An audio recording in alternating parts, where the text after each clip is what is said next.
சிறுநீரகம் தொடர்பான பிரச்சனைகள். இதில் முக்கியமாக நிறைய பேருக்கு பார்த்தோம்னா பிபி இருந்தால் நமக்கு சிறுநீரக பிரச்சனை வரும். இதுதான் கண்டிப்பாக இந்த டயபெட்டிக் கிட்னி டிசீஸ் அப்படின்ற பிரச்சனை நிறைய பேருக்கு ஏற்படுது. இப்படி இருக்கும்போது யாரெல்லாம் கவனமாக இருக்கணும்? சுகர் இருக்கக்கூடிய எல்லாருக்குமே சிறுநீரக பாதிப்பு ஏற்படுமா?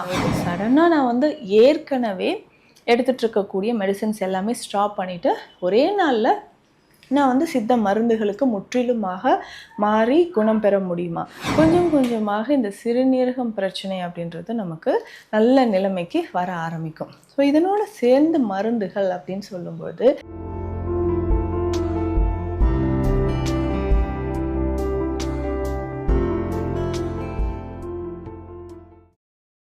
வரம் நேயர்களுக்கு வணக்கம். நான் டாக்டர் நித்யா, சித்தா ஃபிசிஷியன். இந்த சிறுநீரகம் தொடர்பான பிரச்சனைகள் இதில் முக்கியமாக நிறைய பேருக்கு பார்த்தோம்னா பிபி இருந்தால் நமக்கு சிறுநீரக பிரச்சனை வரும். இது நிறைய பதிவுகளை நம்மளும் சொல்லியிருக்கோம். இப்போ நிறைய பேர் இதனால் பார்த்தீங்கன்னா ரொம்ப யூஸ்ஃபுல்லாக இருந்துச்சு மேம். நான் செக் பண்ணி பார்க்குறேன், ரொம்ப அலர்ட்டாக நான் இதை செக் பண்ணி பார்த்துட்டேன். ஸோ கிட்னி ஓகே, ப்ராப்ளம் இல்லாமல் இருக்குது அப்படின்னு சொல்லுவாங்க. இல்லை ஸ்டார்டிங் ஸ்டேஜில் எனக்கு இருந்தது, இப்போவே எனக்கு தெரிஞ்சதுனால இப்போ ட்ரீட்மெண்ட் எடுத்து எனக்கு க்யூர் ஆகிடுச்சு அப்படின்னு சொல்லுவாங்க. அதே மாதிரி தான் டயபெட்டிஸ், சர்க்கரை நோய் இருக்கிறவங்களுக்கும் சிறுநீரக பிரச்சனை ஏற்படுமா அப்படின்னா ஏற்படுவதற்கு வாய்ப்புகள் நிறையவே இருக்குது. ஏன்னா நமக்கு சர்க்கரை நோய் இருக்கக்கூடிய நபர்களுக்கு எப்படி நமக்கு நரம்புகள் எல்லாமே பாதிக்கப்படுதோ, டயபெட்டிக் நியூரோபதி அப்படின்ற கண்டிஷன், அதே மாதிரி தான் சிறுநீரகங்களும் பாதிக்கப்படுது. இது டயபெட்டிக் நெஃப்ரோபதி அப்படின்னு சொல்லுவாங்க. ஸோ சிறுநீரகங்களில் இருக்கக்கூடிய நெஃப்ரான்ஸ் செல்கள் பாதிப்பு ஏற்படுறதுனால ஸோ நம்ம ரத்தத்தில் அதிகமான சுகர் இருக்கும் பொழுது என்னென்னா கண்டிப்பாக இந்த டயபெட்டிக் கிட்னி டிசீஸ் அப்படின்ற பிரச்சனை நிறைய பேருக்கு ஏற்படுது. இப்படி இருக்கும்போது யாரெல்லாம் கவனமாக இருக்கணும்? சுகர் இருக்கக்கூடிய எல்லாருக்குமே சிறுநீரக பாதிப்பு ஏற்படுமா அப்படின்னா கிடையாது. சுகர் இருக்கக்கூடிய நபர்களுக்கு ஒவ்வொருத்தருக்கும் ஒவ்வொரு மாதிரியான சிம்டம்ஸ் நமக்கு தெரியுது. அப்போது ரொம்ப நாளாக எனக்கு ஒரு 10-15 வருடங்களாக பிளட் சுகர் லெவல் இருக்குது அப்படின்னு சொல்கிறாங்கன்னு வச்சுக்கோங்களேன். அவங்க ரொம்ப கவனமாக இருக்கணும். ஸோ வருடத்திற்கு ஒரு முறையாவது சிறுநீரகம் தொடர்பான அந்த டெஸ்ட் எல்லாமே நம்ம எடுத்து பார்த்துடணும். ஸோ ஸ்கேன் எடுத்து பார்க்குறதும் இதுக்கு நல்லது.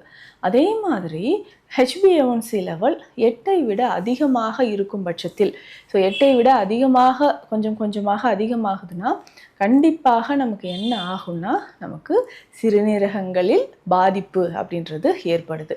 சரி, இதை தொடர்ந்து நம்ம பார்க்கும் பொழுது திரும்ப நம்ம ஏதாவது ஒரு மெடிசன்ஸ் எடுத்துகிட்ருக்குறோம், அந்த கண்டிஷன்லேயும் என்ன ஆகும்னா சிறுநீரக பாதிப்பு ஏற்பட வாய்ப்புகள் இருக்குது. அப்போது பிளட் சுகர் லெவல் அதிகமாக இருக்குது, ரொம்ப நாளாக எனக்கு அதிகமாக இருக்குது, ரொம்ப வருஷமாக எனக்கு இந்த பிரச்சனை இருக்குது, முக்கியமாக நரம்புகள் பாதிப்பு இருக்கக்கூடிய நபர்கள் சிறுநீரக பாதிப்பு ஏற்பட வாய்ப்பு இருக்குது. அதனால் அதுவுமே நம்ம கவனமாக பார்த்துக்கணும். ஸோ ஒருவேளை இப்போது நமக்கு டயபெட்டிஸ் இருந்து சிறுநீரக பாதிப்பு இருந்தால் எந்த மாதிரியான சிகிச்சை முறைகளை எடுக்கலாம்? ஏற்கனவே சுகருக்கு நான் மெடிசின்ஸ் எடுத்துகிட்ருக்கேன், இது கூட சித்த மருந்துகள் எடுக்கலாமா? அப்போது இந்த சித்த மருந்துகள் எடுக்கும் பொழுது எந்த மாதிரியான மாற்றங்கள் உடலில் ஏற்படும்? நிறைய பேருக்கு இருக்கிற டவுட். சடனாக நான் ஏற்கனவே எடுத்துகிட்ருக்கக்கூடிய மெடிசின்ஸ் எல்லாமே ஸ்டாப் பண்ணிவிட்டு ஒரே நாளில் நான் சித்த மருந்துகளுக்கு முற்றிலுமாக மாறி குணம் பெற முடியுமா? ஸோ அந்த மாதிரி செய்யக்கூடாது. ஏற்கனவே நம்ம என்ன மருந்துகள் எடுத்துகிட்டு இருந்தாலும் ஸோ இவ்வளோ வருஷமாக ஃபாலோ பண்ணிகிட்டு இருந்த மெடிசன்ஸை கண்டினியூ பண்ணணும். ஸோ அதனோட கம்பைன் பண்ணி ஒரு 1/2 hour ஆர் 1 hour கேப் விட்டுட்டு சித்தா மெடிசன்ஸ் நம்ம சாப்பிட்டு அதற்கு ஏற்ற மாதிரி தான் மெடிசன்ஸை நம்ம சேஞ்ச் பண்ணிக்க முடியும். ஸோ அதில் நல்லாவே மாற்றங்கள் அப்படின்றது ஏற்பட வாய்ப்புகள் இருக்குது. அதனோடு தொடர்ந்து உணவு முறையும் சரியான முறையில் நம்ம எடுத்துக்கிட்டே வரணும். அப்போது சரியான அளவில் உணவு எடுக்க எடுக்க என்ன ஆகும்னா சிறுநீரக பிரச்சனை நமக்கு கொஞ்சம் கொஞ்சமாக குணமடைய ஆரம்பிக்கும். உணவு முறையை பொறுத்த வரைக்கும் ரொம்ப கவனமாக இருந்து தான் ஆகணும். ஸோ உப்பு குறைச்சி தான் சாப்பிட்ணுமாம, வேறு ஆப்ஷனே கிடையாதா அப்படின்னு நிறைய பேர் செய்கிற ஒரு மிகப்பெரிய தவறு என்னென்னா சிறுநீரக பாதிப்பு இருக்கும்போது உடல் எடை குறைஞ்சிக்கிட்டே வருவாங்க.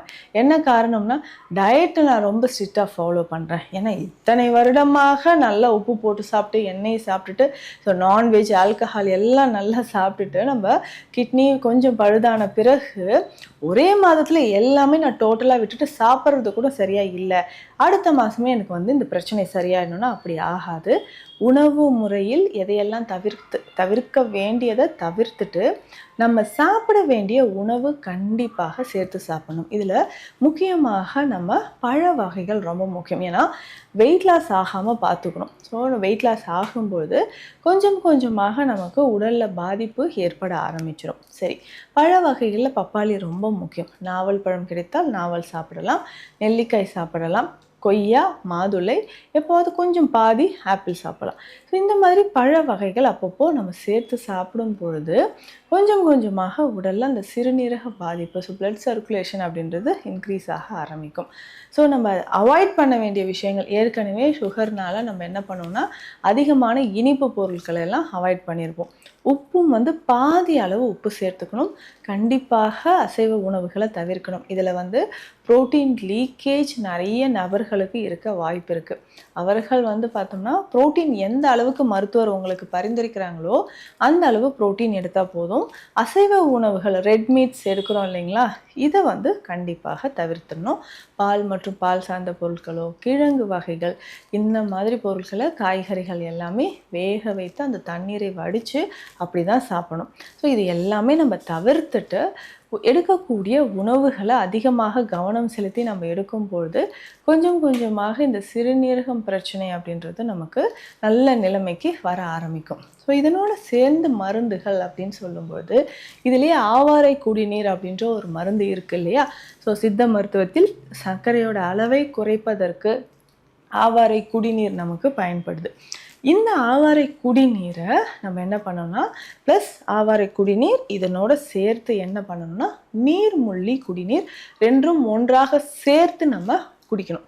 ஸோ நீர்மூழ்கி குடிநீர் அப்படின்னு சொல்கிறது நம்ம சிறுநீரக பிரச்சனையோ, யூரினரி ட்ராக் இன்ஃபெக்ஷன் இருந்தால் நம்ம பயன்படுத்தக்கூடியது. இதில் வந்து டயூரிட்டிக்ஸ் அப்படின்னு சொல்லக்கூடிய சிறுநீர் பெருக்கி செய்கை இருக்கக்கூடிய மூலிகைகள் சேர்ந்திருக்கு. நீர்முள்ளி, நெருஞ்சில், சிறுபீலை, சீரகம், சிறியானங்கை, இந்த மாதிரி மூலிகைகள் சேர்ந்திருக்கு. அதே மாதிரி தான் ஆவாரை குடிநீர்லேயும் சுகரை குறைக்கக்கூடிய மற்றும் அதில் இருக்கக்கூடிய மூலிகைகள் சிறுநீரகங்களை நமக்கு பாதுகாக்குது. ஆவாரை, கொன்றை, நாவல், முத்தக்காசு, கோஷ்டம், கடலழிஞ்சில், மருதம்பட்டை, இந்த மூலிகைகள் சேர்ந்தது தான் நம்ம வந்து ஆவாரை குடிநீர் அப்படின்னு சொல்கிறோம். இந்த 2 கஷாயமும் ஒன்றாக சேர்த்து 2 ஸ்பூன் அளவுக்கு எடுத்துக்கணும். ஸோ சிறுநீரக பாதிப்பு இருந்தால் 2 ஸ்பூன் அளவுக்கு எடுத்து 3லிருந்து 4 கிளாஸ் தண்ணீர் விட்டு நல்லா கொதிக்க வச்சு இது வந்து கிட்டத்தட்ட 100 ml வந்த பிறகு ஃபில்டர் பண்ணி குடிச்சிடணும். ஸோ இதை வந்து ஒரு நாளுக்கு 2 வேளை, காலை இரவு 2 வேளையும் நம்ம பயன்படுத்தும் பொழுது கொஞ்சம் கொஞ்சமாக சிறுநீரக பாதிப்பு அப்படின்றது குணமாக ஆரம்பிக்கும். இதில் நிறைய பேருக்கு இருக்கிற டவுட் என்னென்னா, ஒரு நாளைக்கு எவ்வளவு தண்ணீர் குடிக்கணும் அப்படின்றது தான்.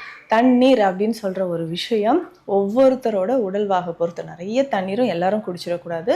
ஸோ இப்போ மருந்துகள் நம்ம கஷாயம் தானே குடிக்கிறோம், தண்ணீரோட இதையும் சேருமா அப்படின்னா, இது இல்லாமல் தண்ணீர் வந்து ஒவ்வொருத்தரும் ஒரு நாளைக்கு 800 ml, 1 லிட்டர் இல்லை 1.5 லிட்டர் தண்ணி, அந்த மாதிரி உங்களுடைய உடல் நலனுக்கு ஏற்ற மாதிரி, பாதிப்புக்கு ஏற்ற மாதிரி மருத்துவர் சொல்கிறத ஃபாலோ பண்ணிக்கோங்க.